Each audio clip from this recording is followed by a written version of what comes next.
Please wait. మీకోసం ప్రార్థన చేయాలని ఆశపడుతున్నాను. ఈ చిన్ని ప్రార్థనలో ఏకీభవించండి. మహోన్నతుడా, గొప్ప దేవ, అద్భుతములు చేయు తండ్రి, ఆకాశమందు సింహాసనాసీనుడివై నిత్యము దూతల చేత పరిశుద్ధుడు పరిశుద్ధుడు పరిశుద్ధుడు అని కొనియాడబడుతున్న మా తండ్రి, నీకు స్తోత్రాలు.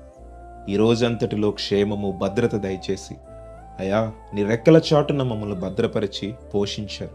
మాకు ఏది అవసరమో అది అందించి మమ్మల్ని తృప్తిపరిచినందుకు స్తోత్రాలు.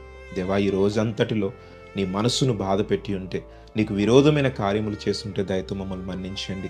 మా నోటి మాటల ద్వారా, మేము వినుట ద్వారా, మేము ప్రవర్తించుట ద్వారా, అయ్యా మేము ఏవైతే ఆలోచించామో ఆలోచనల ద్వారా అయ్యా మరి పాపము చేస్తుంటే, నీ మనసును బాధ పెట్టి ఉంటే దయతో మమ్మల్ని మన్నించండి. ఎవరైతే విశ్వాసముతో ఈ ప్రార్థనలో ఏకీభవించారో క్షేమము భద్రత దయచేయండి. వారు మొరను ఆలకించండి. ఆపత్కాలమున నీవు నన్ను గూర్చి మొరపెట్టుము, నేను నీకు ఉత్తరం ఇచ్చేదను, నీవు నన్ను మహిమపరిచెదవని వాగ్దానం ఇచ్చావు. ఈరోజు విశ్వాసముతో